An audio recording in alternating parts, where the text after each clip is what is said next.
اب تم اور تمہارا بھائی دونوں میرے معجزات لے کر جاؤ اور میرے ذکر میں کوتاہی نہ کرنا. کام کرو لیکن ساتھ ذکر نہیں چھوڑنا, کیونکہ فرعون کے پاس بھیجا جا رہا تھا. ہاں فرعون کے ہاں جاؤ, وہ بڑا سرکش ہو گیا ہے. دیکھو اسے نرمی سے بات کہنا, شاید وہ نصیحت قبول کر لے یا ڈر جائے.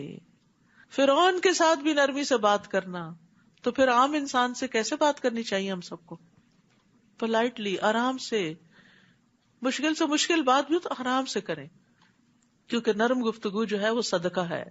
نبی صلی اللہ علیہ وسلم نے فرمایا جس کو نرمی سے حصہ دیا گیا تو یقیناً اس کو دنیا اور آخرت کی خیر و بھلائی سے نواز دیا گیا, اور نرم گفتگو کے بدلے جنت میں خوبصورت بالا خانے ملیں گے. قالا ربنا انا نخاف ان یفرط علینا او ان یطغى, دونوں نے عرض کیا اے رب ہم اس بات سے ڈرتے ہیں کہ وہ ہم پہ زیادتی کرے یا مزید سرکشی اختیار کرے.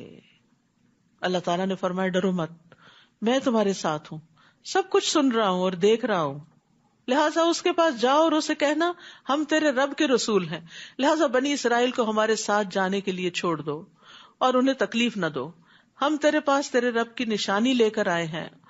والسلام علی من اتبع الہدی, اور جو شخص ہدایت کی پیروی کرے اس کے لیے سلامتی ہے. ہماری طرف وحی کی گئی کہ جو شخص اسے جھٹلائے گا اور منہ موڑے گا اس کے لیے یقیناً عذاب ہے. فرعون نے جواب دیا موسیٰ تمہارا رب کون ہے؟ موسیٰ نے کہا ہمارا رب وہ ہے جس نے ہر چیز کو اس کی صورت خاص عطا کی, پھر اس کی رہنمائی کی. فرعون نے کہا تو پھر جو نسلیں گزر چکی ہیں وہ کس حال میں ہیں؟ موسیٰ نے جواب دیا ان کا علم میرے رب کے پاس ایک کتاب میں ہے. میرا رب نہ چوکتا ہے اور نہ بھولتا ہے. وہی جس نے تمہارے لیے زمین کا فرش بچھایا اور اس میں تمہارے چلنے کو راستے بنائے اور اوپر سے پانی برسایا, پھر اس بارش سے مختلف قسم کی پیداوار نکالی, کھاؤ اور اپنے جانوروں کو بھی چراؤ. اس طریقے کار میں اہل عقل کے لیے بہت سی نشانیاں ہیں. اسی زمین سے ہم نے تمہیں پیدا کیا اور اسی میں تمہیں واپس لے جائیں گے اور اسی سے تمہیں دوبارہ نکالیں گے. غرض ہم نے فرعون کو اپنی نشانیاں دکھائیں مگر وہ انہیں جھٹلاتا رہا اور کوئی بات تسلیم نہ کی.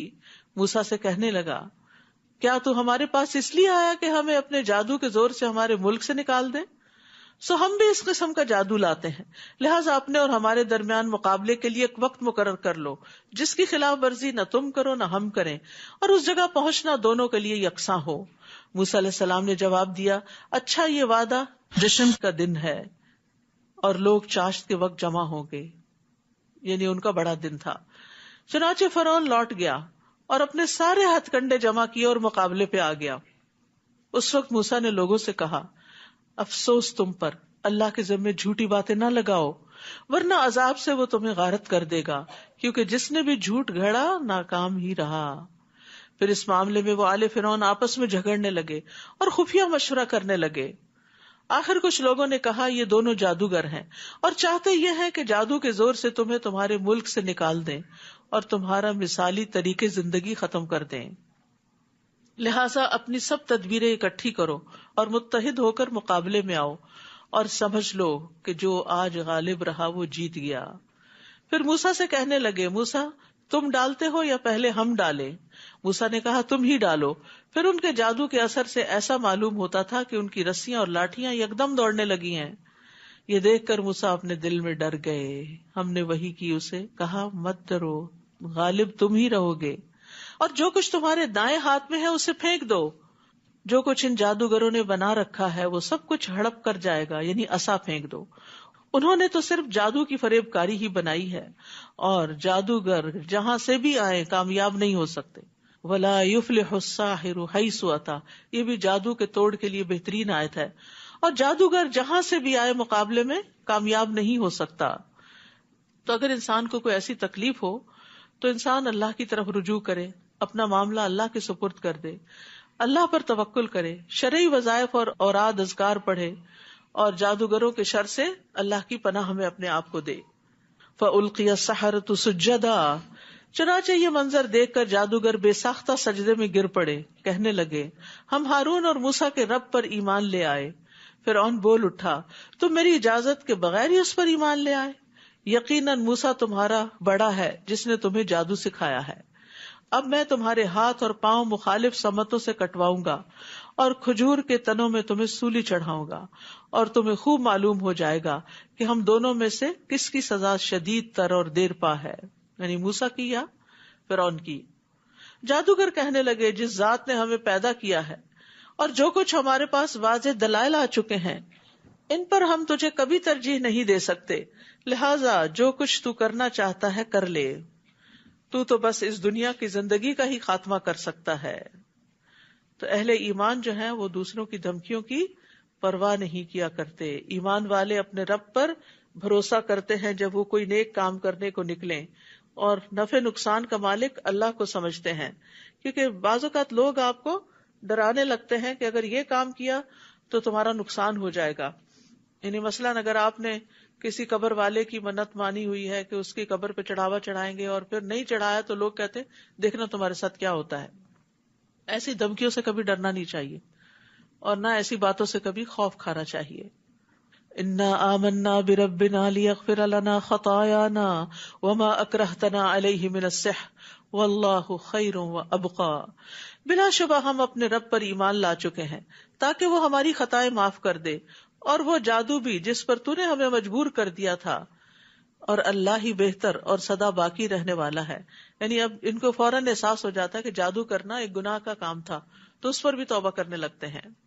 انہ من یأتی ربہ مجرما فإن لہ جہنم لا یموت فیہا ولا یحیا۔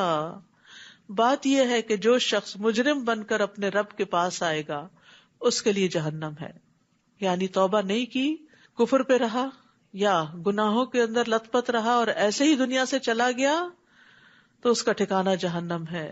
لا یموت فیہا ولا یحیا، جس میں نہ وہ مرے گا نہ وہ جیے گا، وہاں زندگی زندگی نہیں اور موت موت نہیں۔ اور جو مومن بن کر آئے اور اس نے نیک اعمال بھی کیے ہوں تو ایسے ہی لوگوں کے لیے بلند درجات ہیں، ایمان اور عمل صالح۔ اور سدا بہار باغات جن میں نہریں بہ رہی ہوں گی، وہ اس میں ہمیشہ رہیں گے، یہ اس شخص کے لیے جزا ہے جو گناہوں سے پاک رہا۔ ذالک جزاء من تزکا، جو تزکیہ کے طریقے پر عمل پیرا رہا، جو اپنے گناہوں کو ساتھ ساتھ صاف کرتا رہا۔ کہتے ہیں کہ سارے بنی آدم خطا کار ہیں، اور بہترین خطا کار کون ہے؟ جو توبہ کرنے والے ہیں۔ اور التائب من الذنب کمن لا ذنب لہ، گناہ سے توبہ کرنے والا ایسا ہے جیسا اس نے کبھی گناہ کیا ہی نہ ہو۔ اور ہم نے موسیٰ کی طرف وحی کی کہ میرے بندوں کو راتوں رات لے کر نکل جاؤ، پھر ان کے لیے سمندر میں خشک راستہ بناؤ، تمہیں نہ تو تعاقب کا خوف ہو اور نہ ڈوب جانے کا ڈر ہو۔ پھر فرعون نے اپنے لاؤ لشکر سمیت ان کا پیچھا کیا تو سمندر نے انہیں یوں ڈھانپ لیا جیسے ڈھانپنے کا حق تھا، پوری طرح پانی کے نیچے آ گئے سارے۔ اور فرعون نے اپنی قوم کو گمراہی کیا، سیدھی راہ نہ دکھائی، کیونکہ انجام اچھا نہیں ہوا۔ بظاہر دیکھنے میں تو اس نے بہت تعمیرات کی تھی اور ملک کو بہت ترقی دی تھی، دنیاوی اعتبار سے وہ ایک بڑا کامیاب بادشاہ تھا، لیکن انجام کے اعتبار سے نہیں۔ تو ہر وہ کام جس کا انجام اچھا نہ ہو وہ اچھا نہیں ہوتا، چاہے بظاہر وہ کتنا ہی چمکدار کیوں نہ نظر آ رہا ہو، بظاہر دیکھنے میں کتنا ہی خوبصورت کیوں نہ لگے۔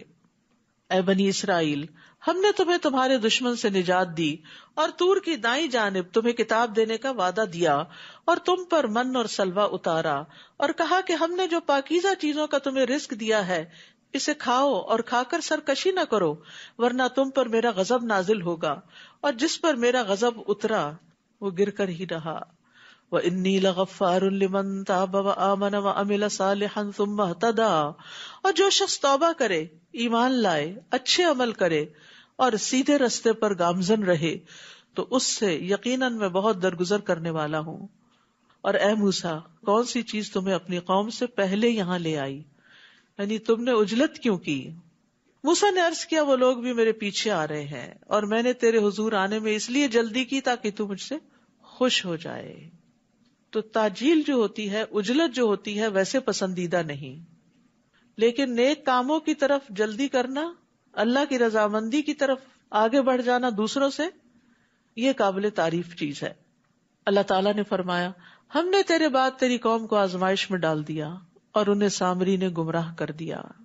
چنانچہ موسیٰ رنج کے مارے غصے سے بھرے ہوئے اپنی قوم کی طرف واپس آئے اور ان سے کہا اے میری قوم، کیا تم سے تمہارے رب نے اچھا وعدہ نہیں کیا تھا کیا یہ زمانہ تم پر لمبا ہو گیا تھا، یا تم یہ چاہتے تھے کہ تم پر تمہارے رب کا غضب نازل ہو، لہذا تم نے میرے وعدے کی خلاف ورزی کی؟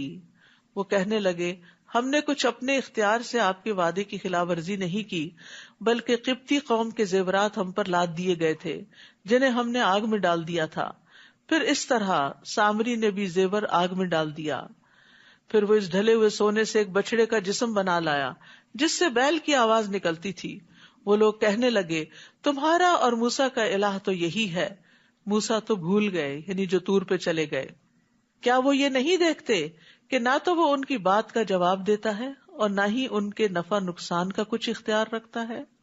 اور اس سے پیشتر ہارون انہیں یہ کہہ چکے تھے کہ اس بچڑے کے جسم سے تمہاری آزمائش کی جا رہی ہے، بلا شبہ تمہارا رب رحمان ہی ہے، وَإِنَّ رَبَّكُمُ الرَّحْمَنُ فَاتَّبِعُونِي، لہٰذا میری پیروی کرو، وَأَطِیعُوا أَمْرِی، اور میرے حکم کی اطاعت کرو۔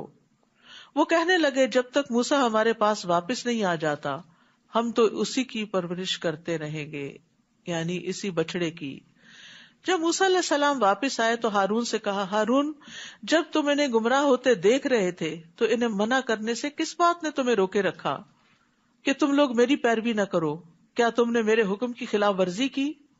ہارون نے جواب دیا، اے میرے ماں جائے بھائی، یعنی پیار سے، میری داڑھی اور میرے سر کے بال نہ پکڑو، مجھے اس بات کا اندیشہ تھا کہ تم آ کر یہ نہ کہو کہ تم نے بنی اسرائیل میں پھوٹ ڈال دی اور میری بات کا لحاظ نہ رکھا۔ تو یہاں چونکہ موسیٰ علیہ السلام غصے میں تھے تو ہارون علیہ السلام بڑے پیار سے ان سے بات کرتے ہیں اور پیار سے ان کو سمجھاتے ہیں۔ اور دوسری یہ بات پتہ چلتی ہے کہ ہارون علیہ السلام کے اندر بھی بڑی حکمت تھی۔ فتنے فساد سے بچنے کے لیے انہوں نے کہا کہ موسیٰ علیہ السلام آ کے ہی فیصلہ کر لیں گے، میں ابھی اس معاملے کو ایسے ہی رہنے دیتا ہوں۔ سمجھایا ضرور لیکن سختی نہ کی۔ قال فما خطبک یا سامری، پھر موسیٰ نے سامری کی طرف متوجہ ہو کر کہا، بتاؤ سامری تمہارا کیا معاملہ ہے؟ سامری نے کہا، میں نے وہ چیز دیکھی جو دوسروں کو نظر نہ آئی، چنانچہ میں نے رسول کے نقش قدم سے ایک مٹی اٹھا لی، پھر اس بچڑے کے جسم میں اس کو ڈال دیا، میرے نفس نے مجھے ایسا ہی سمجھایا تھا۔ موسیٰ نے اسے کہا، جاؤ تمہارے لیے زندگی بھر یہ سزا ہے کہ دوسروں سے کہتے رہو گے کہ مجھے نہ چھونا، لا مساس لا مساس، اور تمہارے لیے عذاب کا ایک وقت ہے جو تجھ سے کبھی نہیں ٹل سکتا، اور اپنے الہ کی طرف تو دیکھ جس کے آگے تو موتقف رہتا تھا کہ ہم اسے کیسے جلا ڈالتے ہیں، پھر اس کی راکھ کو کیسے دریا میں بکھیر دیتے ہیں۔ یہاں پر آپ دیکھیے کہ سامری کو سزا دی جا رہی ہے، اور وہ سزا موت تک کے لیے، کہ وہ اس طرح کے پاگل پن کی حرکتیں کرے کہ کسی کو اپنے قریب نہ آنے دے۔ اور پھر یہ کہ بچڑا جو تھا وہ سونے کا تھا، زیورات کا تھا، چاہتے تو وہ کسی دنیاوی فائدے کے لیے رکھ دیتے، لیکن اب اس کے ساتھ ایک الہ کا کانسیپٹ وابستہ ہو گیا تھا، لہٰذا اس کو جلانے کی بات کی گئی۔ انما الہکم اللہ الذی لا الہ الا ہو وسع کل شیء علما، تمہارا الہ تو صرف اللہ ہی ہے جس کے سوا کوئی الہ نہیں، جس کا علم ہر چیز کو گھیرے ہوئے ہے۔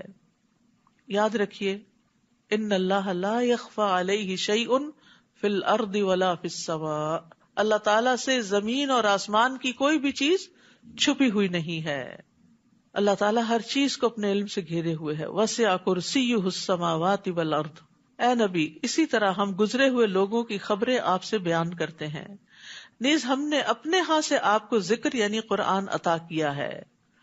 من اعرض عنہ فإنہ یحمل یوم القیامۃ وزرا، جو شخص اس سے اعراض کرے گا وہ قیامت کے دن گناہ کا بوجھ اٹھائے ہوئے ہوگا۔ اعراض کیا ہوتا ہے؟ منہ موڑنا۔ منہ موڑنا کیا ہوتا ہے؟ اس چیز کو دیکھنا ہی نہیں، اس کو اٹھانا ہی نہیں، اس کو کھولنا ہی نہیں، اس کو پڑھنا ہی نہیں، اس کو سمجھنا ہی نہیں، اس پر عمل ہی نہیں کرنا، اسے آگے پڑھانا ہی نہیں، گویا وہ چیز زندگی میں ایگزسٹ ہی نہ کرتی ہو۔ تو قرآن سے اعراض جو ہے یہ بہت بڑا گناہ ہے۔ جو قرآن سے اعراض کرے گا وہ قیامت کے دن گناہ کا بوجھ اٹھائے ہوئے ہوگا، وہ ہمیشہ اسی حال میں رہیں گے، اور قیامت کے دن ایسا بوجھ اٹھانا کتنا برا ہوگا۔ جس دن سور پھونکا جائے گا ہم اس دن مجرموں کو اکٹھا کریں گے تو دہشت کے مارے وہ نیلگوں ہو رہے ہوں گے۔ وَنَحْشُرُ الْمُجْرِمِينَ يَوْمَئِذٍ زُرْقًا، دنیا میں ہاتھ کب نیلے ہونے لگتے ہیں؟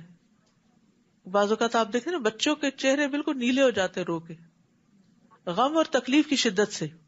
مجرموں کو جب اٹھایا جائے گا تو غم اور غصے کی وجہ سے ان کے چہرے جو ہیں وہ نیلے ہو رہے ہوں گے. یتخافتون بینہم ان لبثتم الا عشرا، وہ آپس میں چپکے چپکے کہیں گے کہ ہم دنیا میں یہی کوئی 10 دن ٹھہرے ہوں گے، دنیا میں بس اتنا ہی ٹھہر کے آئے. نحن اعلم بما یقولون اذ یقول امثلهم طریقۃ ان لبثتم الا یوما، ہم خوب جانتے ہیں جو کچھ وہ کہیں گے، جبکہ ان میں سے بہتر رائے والا یہ کہے گا کہ تم بس دنیا میں ایک ہی دن ٹھہرے تھے. یاد رکھیے کہ قیامت کے دن انسان کو دنیا کی زندگی بہت چھوٹی معلوم ہوگی. یہ اتنی لمبی لمبی زندگیاں، 60 سال 70 سال 100 سال، وہاں جا کے انسان کہے گا دن یا دن کا کچھ حصہ، کوئی کہے گا 10 دن، کوئی کہے گا ایک دن.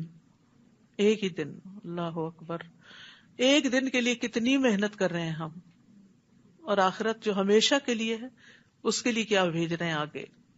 وَيَسْأَلُونَكَ عَنِ الْجِبَالِ فَقُلْ يَنسِفُهَا رَبِّي نَسْفًا، لوگ آپ سے پہاڑوں کے بارے میں پوچھتے ہیں کہ قیامت کو ان کا کیا بنے گا.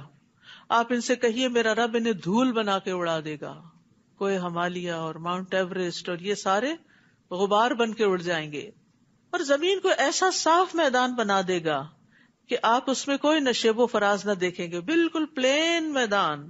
اس دن لوگ پکارنے والے کے پیچھے بولیں گے، کوئی اس سے انحراف نہ کر سکے گا، اور رحمان کے آگے سب آوازیں دب جائیں گی اور ہلکی سی آواز کے سوا کچھ سن نہ سکے گا. اس دن سفارش کچھ فائدہ نہ دے گی مگر جسے رحمان اجازت دے اور اس کی بات سننا پسند کرے.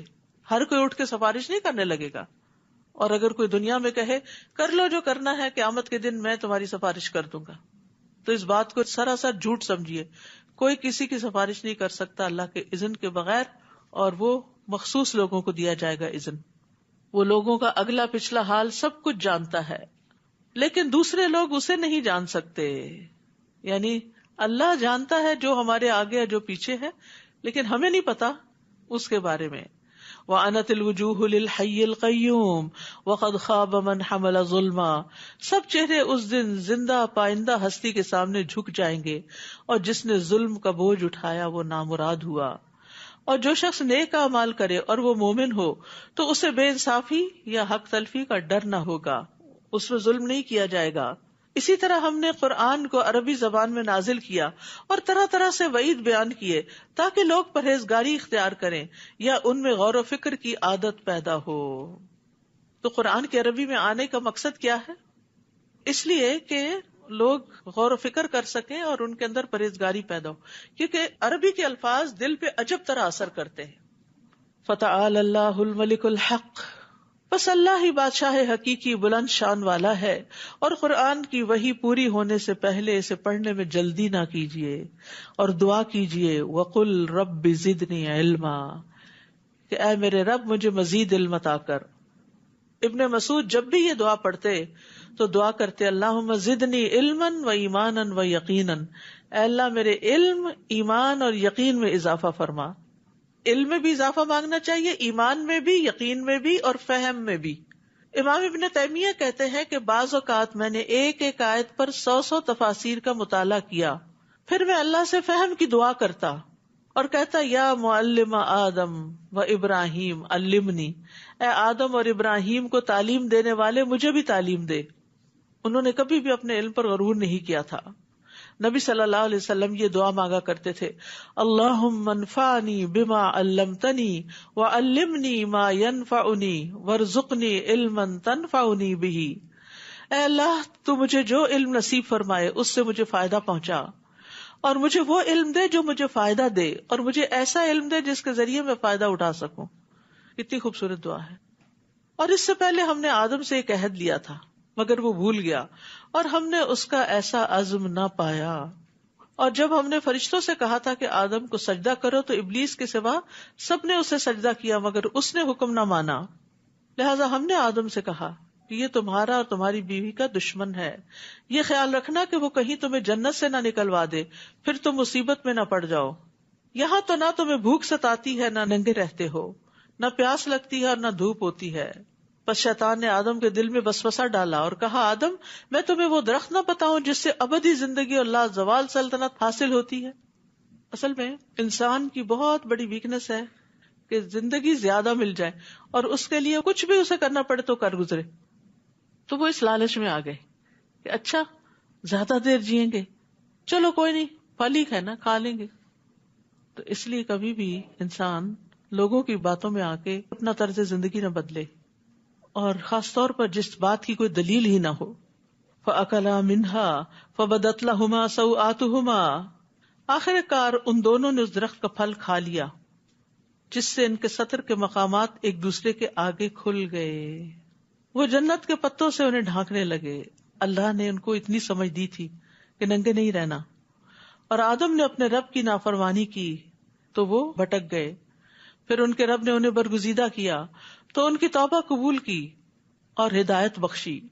اللہ تعالیٰ نے فرمایا تم دونوں یعنی انسان اور شیطان سب یہاں سے نکل جاؤ، تم ایک دوسرے کے دشمن ہوگے. پھر اگر تمہارے پاس میری طرف سے ہدایت آئے تو جو کوئی میری ہدایت کی پیروی کرے گا تو نہ وہ گمراہ ہوگا اور نہ تکلیف اٹھائے گا. ابن عباس کہتے ہیں کہ اللہ نے ضمانت دی کہ جو قرآن پڑھتا ہے اور اس پر عمل کرتا ہے وہ دنیا میں گمراہ نہیں ہوگا اور آخرت میں محروم نہیں ہوگا. پھر انہوں نے اسی آیت کی تلاوت کی.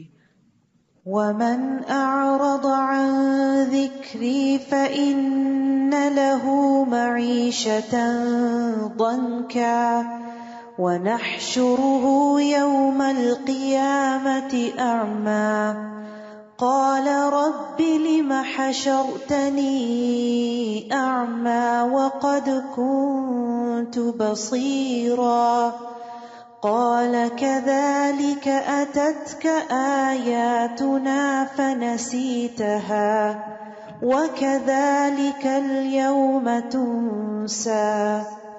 اور جو میری یاد سے منہ موڑے گا تو اس کی زندگی تنگ ہو جائے گی اور قیامت کے دن ہم اسے اندھا کر کے اٹھائیں گے. استغفر اللہ. یہ اللہ کی یاد سے منہ موڑنے کا نتیجہ ہے. ساری نعمتیں ہوتے ہوئے بھی مرضی کی زندگی گزارنے کے باوجود زندگی گھٹن کا شکار رہے گی. نہ اطمینان قلب ہے اور نہ شرح صدر ہے. ظاہری خوشحالی ہے، مال و دولت ہے، ساری نعمتیں ہیں، مرضی کا لباس پہنتا ہے، مرضی کا کھانا کھاتا ہے، مرضی کے ملک میں اور شہر میں رہتا ہے، لیکن اللہ کے ذکر سے غافل ہے تو پریشانی اور حیرت اور شک میں ہی ہمیشہ متردد رہتا ہے. تو معیشتاً ضنکا کا تعلق اس دنیا کی زندگی سے بھی ہے اور قبر کی زندگی سے بھی ہے. نبی صلی اللہ علیہ وسلم نے فرمایا کیا تم جانتے ہو یہ آیت کس کے بارے میں نازل ہوئی؟ کیا تمہیں معلوم ہے کہ تنگ حالی کیا ہے؟ انہوں نے عرض کیا اللہ اور اس کا رسول ہی بہتر جانتے ہیں. آپ نے فرمایا کافر کا اس کی قبر میں عذاب سے دوچار ہونا ہے، اور اس ذات کی قسم جس کے ہاتھ میں میری جان ہے اس پر 99 سانپ مسلط کر دیے جاتے ہیں. کیا تم جانتے ہو وہ سانپ کیسا ہوتا ہے؟ وہ 70 سانپ اژدہے ہوتے ہیں اور ہر اژدہے کے 7 سر ہوتے ہیں.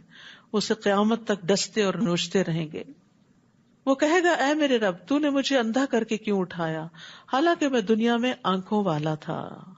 اللہ تعالیٰ فرمائے گا جس طرح ہماری آیات تمہارے پاس آئیں تو تم نے انہیں بھلا دیا تھا، اسی طرح آج تو بھی بھلا دیا جائے گا. تو یہاں پر بھلانے سے مراد صرف یہ نہیں کہ کوئی صورت یاد کی اور وہ بھول گئی، اس سے مراد دین کو ہی چھوڑ دیا تھا.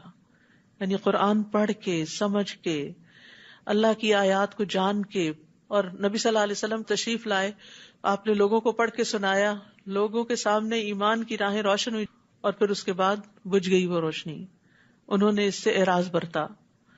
تو یاد رکھیے ہر صاحب قرآن کو چاہیے کہ قرآن پڑھنے کے بعد اسے ساری زندگی پڑھتا رہے، سمجھتا رہے، کیونکہ یہ ایک چراغ کی طرح ہے جو اس زندگی کے راستے میں صراط مستقیم پر چلنے کے لیے بڑا ضروری ہے. کیونکہ اندھیرے میں ایسا نہ ہو کہ ہم راستہ ہی بدل دیں. اور ایک دفعہ جاننا کسی چیز کو کافی نہیں ہوتا، ہم سب بھولنے والے ہیں. یہاں بھولنے ہی کی تو سزا دی جا رہی ہے. کذالک اتتک آیاتنا فنسیتھا، آیتیں آئی تھی تم نے بھلا دیا ان کو. تو بھولنے کا علاج کیا ہے؟ بار بار پڑھنا، پھر پڑھنا. اور جو شخص بھی حد سے بڑھ جائے اور اپنے رب کی آیات پر ایمان نہ لائے ہم اسے اسی طرح سزا دیں گے، اور آخرت کا عذاب تو شدید اور باقی رہنے والا ہے. کیا انہیں اس بات سے کوئی رہنمائی نہ ملی کہ ان سے پیشتر ہم کئی قوموں کو ہلاک کر چکے ہیں جن کے برباد شدہ ٹھکانوں میں یہ چلتے پھرتے ہیں؟ بلا شبہ اس میں اہل عقل کے لیے بہت سی نشانیاں ہیں، اور اگر تیرے رب کی بات پہلے سے طے شدہ نہ ہوتی اور مہلت مقرر نہ کی جا چکی ہوتی تو ان پر فوری عذاب آنا لازمی تھا۔ لہٰذا جو کچھ یہ کہتے ہیں اس پر صبر کیجیے اور اپنے رب کی حمد کے ساتھ تسبیح کیجیے۔ سورج کے طلوع اور غروب ہونے سے پہلے اور رات کے کچھ اوقات میں تسبیح کیجیے، اور دن کے کناروں پر بھی، اس طرح امید ہے کہ آپ خوش رہیں گے۔ پیچھے بھی آیا تھا نا کہ ہمیں معلوم ہے آپ کا سینہ گھٹتا ہے تو آپ تسبیح کیجیے اور سجدہ کیجیے، تو یہاں بھی تسبیح کا ذکر ہے، یعنی جب آپ کو کوئی تکلیف پہنچے تو کثرت سے تسبیح کریں، خاص طور پر فجر کے بعد اور مغرب سے پہلے، یہ دل کی راحت کا سبب بنتا ہے۔ اور آپ ان چیزوں کی طرف نظر اٹھا کر بھی نہ دیکھیے جو ہم نے مختلف طرح کے لوگوں کو دنیاوی زندگی کی زینت کے لیے دے رکھی ہیں، تاکہ ان چیزوں کے ذریعے ہم انہیں آزمائش میں ڈالیں، اور آپ کے رب کا رزق ہی بہتر اور پائندہ تر ہے۔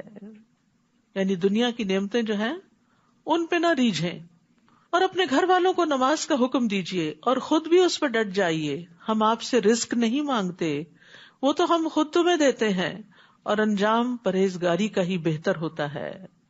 یاد رکھیے خود بھی نماز پڑھنی اور بچوں کو بھی پڑھوانی ہے اور اس کی فکر کرنی ہے۔ ابن مسعود کہتے ہیں جس نے نماز ترک کی اس کا کوئی دین نہیں۔ قرآن پاک میں اللہ تعالیٰ فرماتے ہیں وَأَقِیمُوا الصَّلَاةَ وَلَا تَكُونُوا مِنَ الْمُشْرِکِينَ، اور نماز قائم کرو اور شرک کرنے والوں میں سے نہ ہو جاؤ۔